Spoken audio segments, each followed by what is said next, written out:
Okay, so for our next lecture, we're going to continue to see what sorts of things we can get out of the second derivative. We saw last time that a function f is concave up if it lies above, above its tangent lines. And then using a little bit of calculus, we had that if the second derivative is positive, and then f is concave down if it lies, or its graph, of course, what I'm talking about here, below its tangent lines. And that is if f double prime is negative. So this was sort of the way that the second derivative test worked in the previous lecture. Was simply using the second derivative to determine concavity. Well, let's go back to, say, this first version where we were talking about whether the graph lies above or below the tangent line. And so let's suppose that f has the following graph.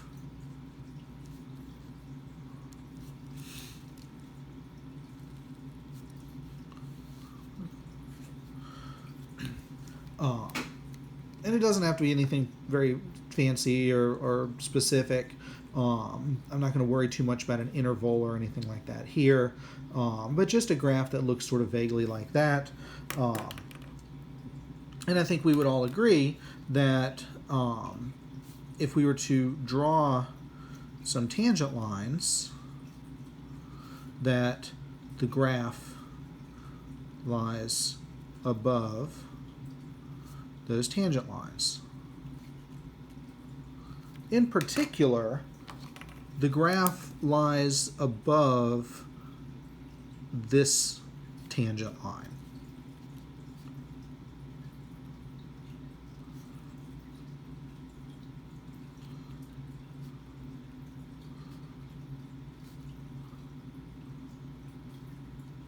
And what's so great about that tangent line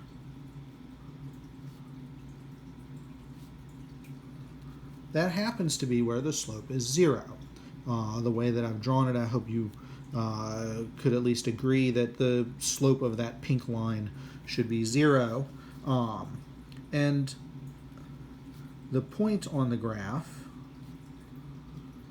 where the tangent line actually touches it is a local minimum.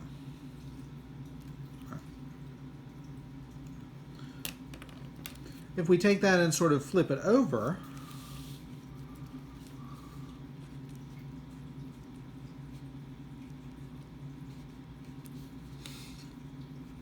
if we suppose the graph looks something like that, and we start drawing some tangent lines, we should all be able to agree that the graph lies below the tangent lines, in particular the green ones here, but it also lies below this pink tangent line, again,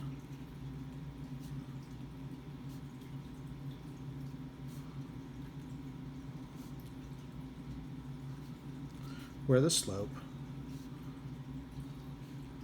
is 0. And that point, that little pink point, is a local maximum. Where does that point come from? Where do those local maximums and local minimums come from? Those critical values of the derivative. But we're going to add to that the idea that the second derivative is either negative or positive to help us determine whether, once we have that critical value, whether it represents a minimum or a maximum. So that's the idea behind the second derivative test.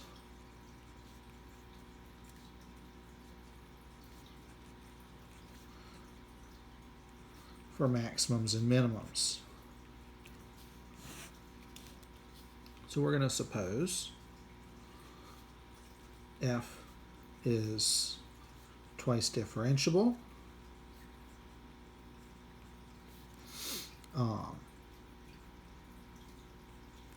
And x equals c is a critical value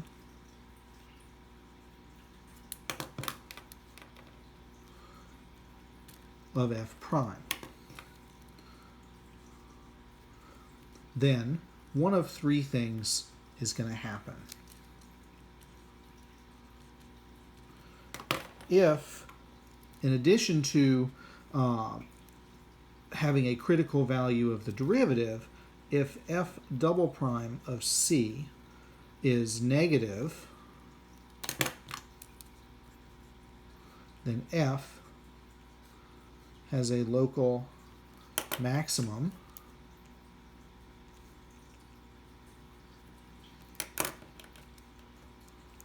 at f of c. So this, we have a critical value of f prime, that is, the slope is 0. The second derivative is also negative, and that's this picture. We have found a local maximum at f of c.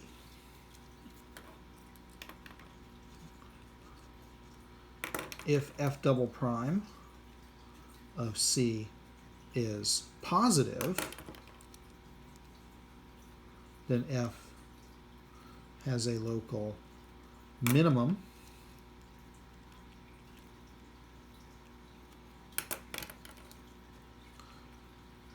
at f of c.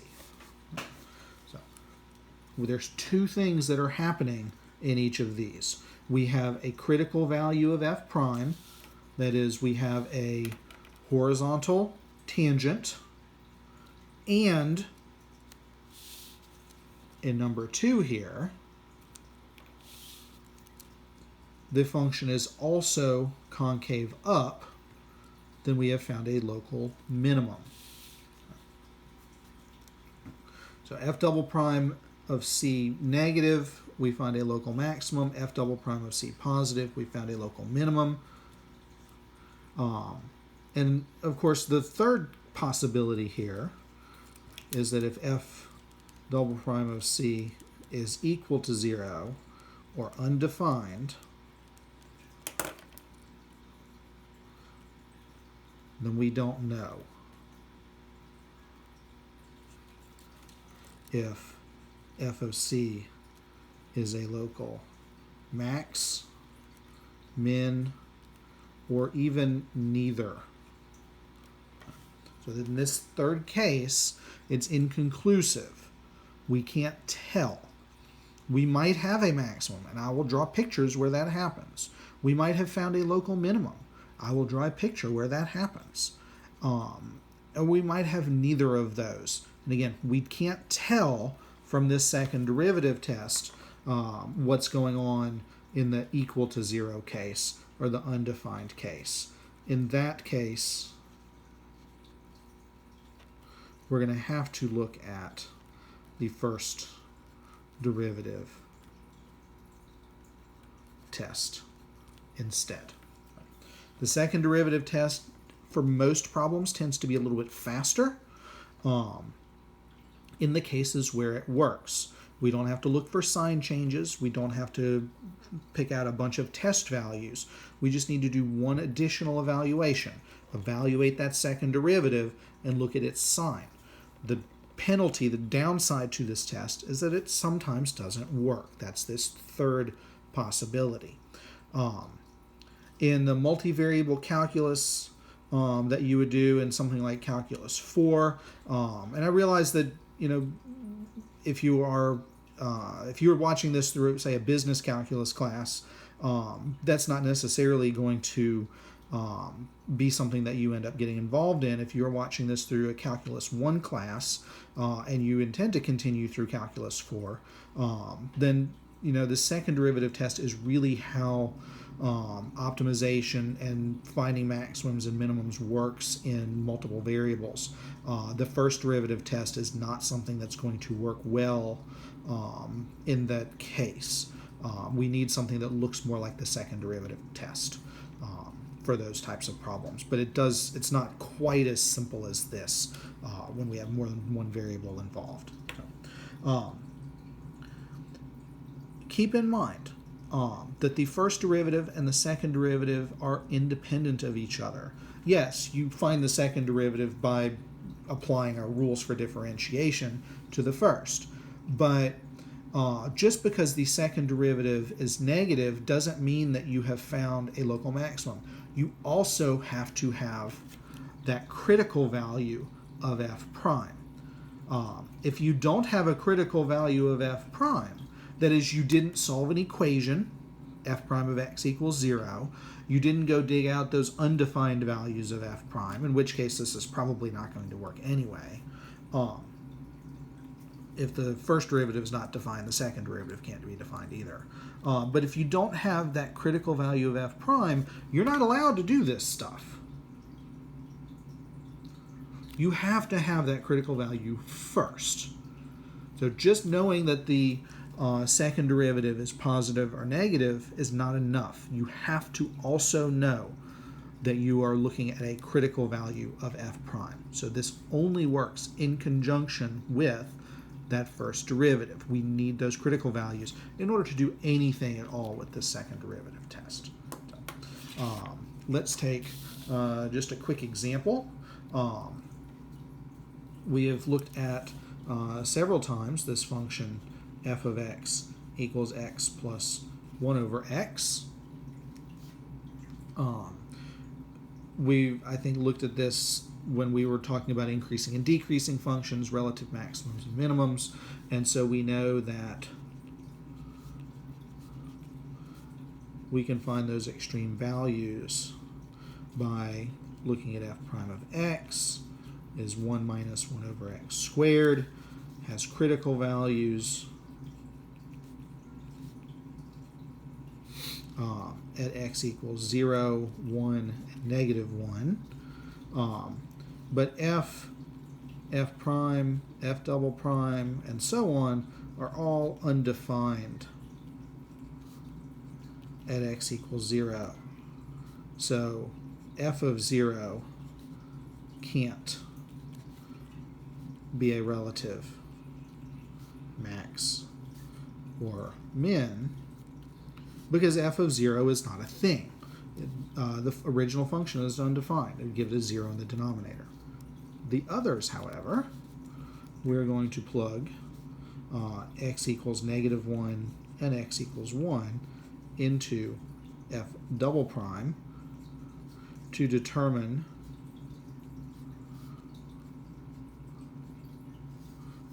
whether f of 1 and f of negative 1 are those extreme values.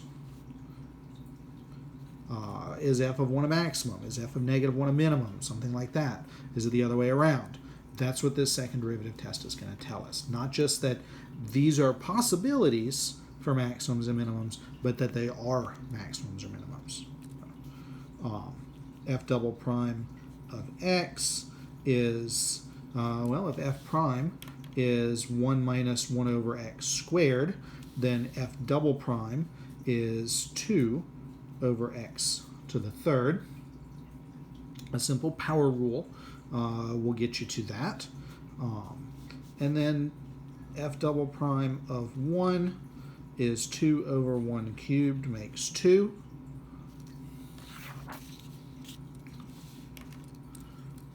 We have a critical value of f prime. We have evaluated f double prime, plugging in that critical value, and gotten a positive number. F has a local minimum at x equals 1.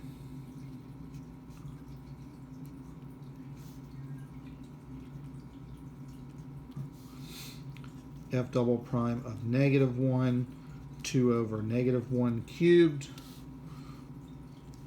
is 2 over negative 1 is negative 2, which is less than 0. We plugged a critical value of f prime into f double prime, got a negative value, and our second derivative test says that f of negative 1 is a local max. What are the maximum minimum values? Go back to a couple of pages ago in your notes where we looked at this function the first time. But you see that maybe this test, this application, is a lot faster, a lot simpler to do than the first derivative test. Again, I don't need to worry about sign changes of f prime. I don't need to worry about test values or all these different function evaluations. I just need to take a critical value of f prime, plug it into f double prime, and see what sort of sign, SIGN, that we get. In the next video, we will do some more of these problems as examples. We'll do some examples that use a little bit of trig. And we will see, again, that the second derivative test is a very powerful, very flexible test. And for most of the applications that we're going to end up being interested in when we get into optimization in the next section, it's not going to be the case that we get that f double prime as 0. When we go looking for a relative maximum, we're going to find it. When we go looking for a relative minimum, the second derivative test is going to tell us so. But we will end up having to prove, the point that we have found is a maximum or minimum as we want. So, now it said in this third case that second derivative is equal to 0, then we can't tell if we found a local maximum or a minimum. Just some examples where that could happen. What happens if f double prime of our critical value is 0? And so let's consider f of x equals x to the 4th power. Then f prime of x is 4x cubed, and it has critical value x equals 0. Not a lot of work to show there, and I think you can handle this. We're going to plug x equals 0 into f double prime and see what happens.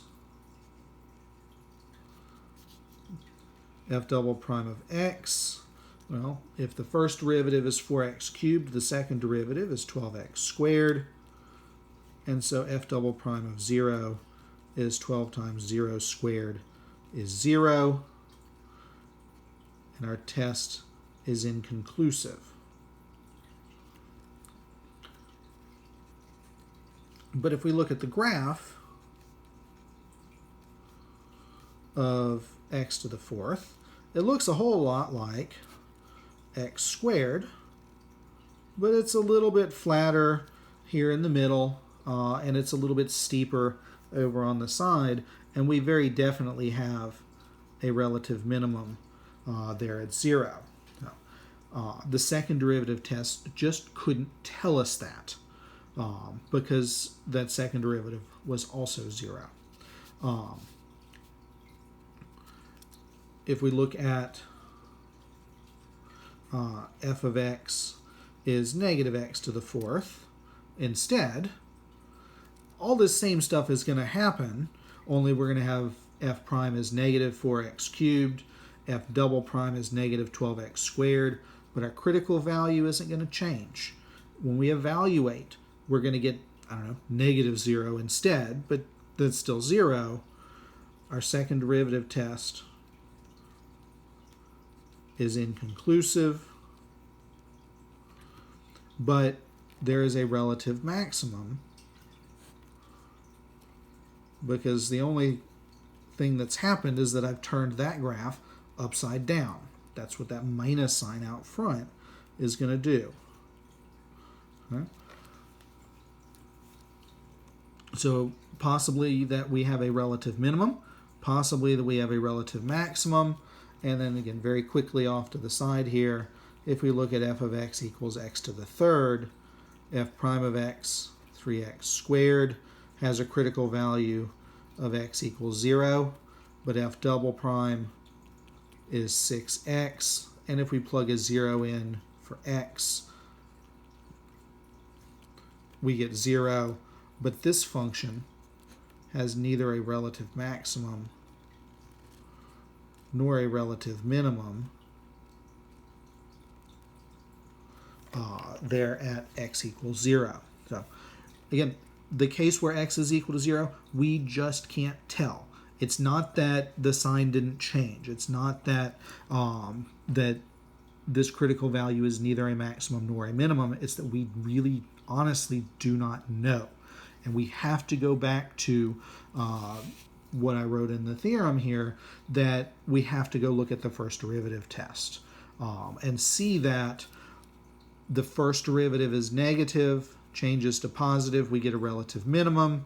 See that the first derivative is positive, changes to negative, we get a maximum. See that the first derivative is positive and stays positive, and we get neither of those. So the second derivative test simply is not strong enough in that case.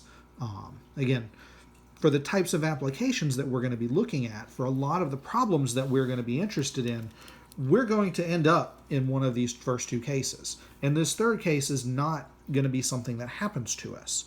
This is also tends to be the case when we look at the second derivative tests in the multivariable case that we'll get to in a couple of semesters. So next lecture, we'll go through some more examples, and thank you.